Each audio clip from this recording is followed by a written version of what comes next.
Well, I liked how good the other brass snare drum turned out with the patina I added.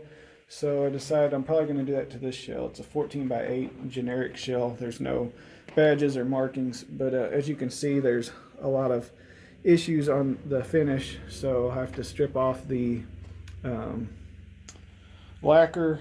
I may change the throw off. I've got an extra one. It's like a trick throw off, but it's a generic one. But I added these die cast hoops, so it's pretty cool looking snare, but I think it'll look even more unique with the patina. So I'm going to get started on getting this lacquer finish off. Well, I put it in last night and left it in there for a few hours and checked it, and there were some really cool looking blues. Usually from my cymbals and that other snare drum I did, they're more of like a turquoise blue, but this looked more like a royal. But it was on the salt, so we'll see how if it actually stays in the shell instead of just the salt. But I left it in there overnight, so it's been in there a good while. So let's see what it looks like.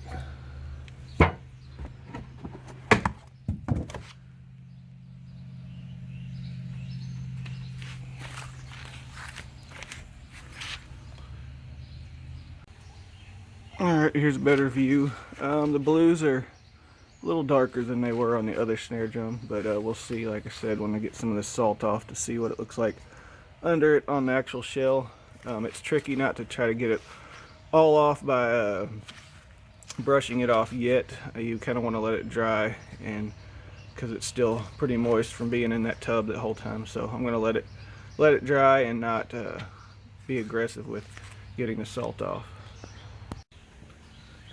As you can see, there's that blue color I was talking about. It's more of a royal instead of the turquoise that looks like it's on the drum, but there are spots like at the bottom here that look more like that color.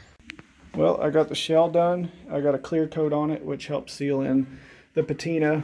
I got the hardware on, except one of the lugs broke, so I'm gonna have to order one to replace that. Actually, probably order a few, so if any of the other ones break off, I'll be able to replace them. They're just the pearl style lugs. I was able to locate another lug that would work. I'm still going to order the correct one, but it was the same spacing. I had an extra laying around. So here is the completed drum. I think it looks really cool. It's, like I said, totally different than the other one I did, and it's just really cool, the small details and just how unique each shell is and the way they react to the ammonia and the salt.